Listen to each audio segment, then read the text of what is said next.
In this video, I would like to speak and discuss the bowing possibilities for playing the theme of the G minor Fugue by First Sonata by Bach.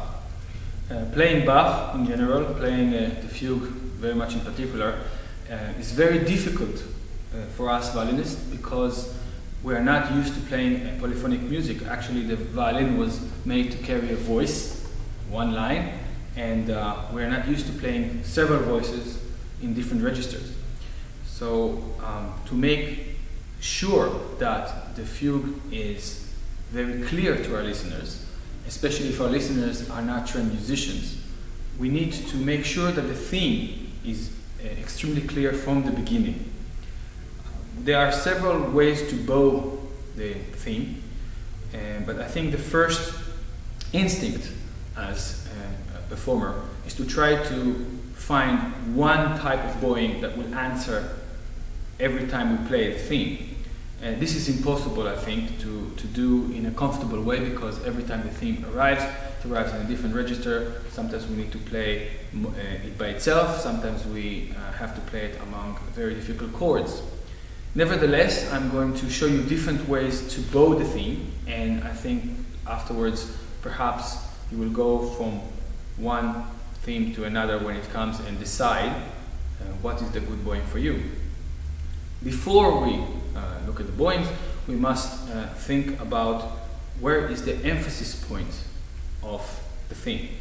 The theme starts with a break of a quaver, and then there are 4 Ds to the middle of the measure, and we finish the measure and we finish the theme.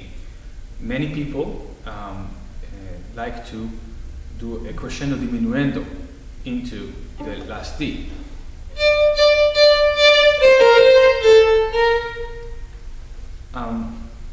There is another way, which I like better, which is to try to go to the end where harmonically we are the dominant seventh.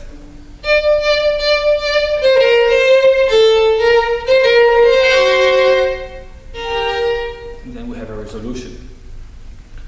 And now we go to the different types of bowings. The most common bowing I see is when you use the 2 up bows in the semiquavers.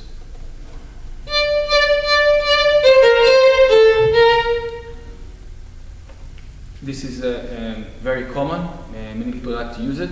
I think that if you look at any other of Bach music, violin, orchestra, concertos, you will not find these 2 up bows one after another. And so I try to avoid this kind of bowings. Also, it gives the essence of quickness, and many times we fail into playing it too fast. So another way of playing would be to ring up, down, up, up.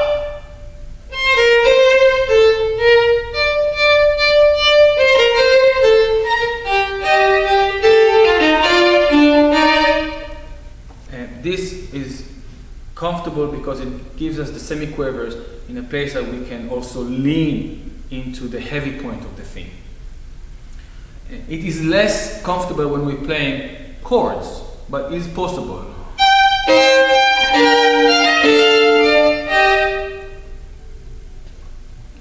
Another way of playing this will be a up, down, down, up.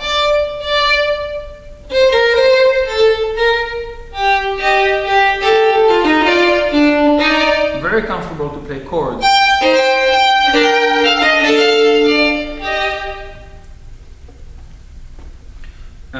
The best way possible, of course, is to combine what bowings you like or you feel comfortable with where the theme comes. So I usually combine these 2 kinds of bowings.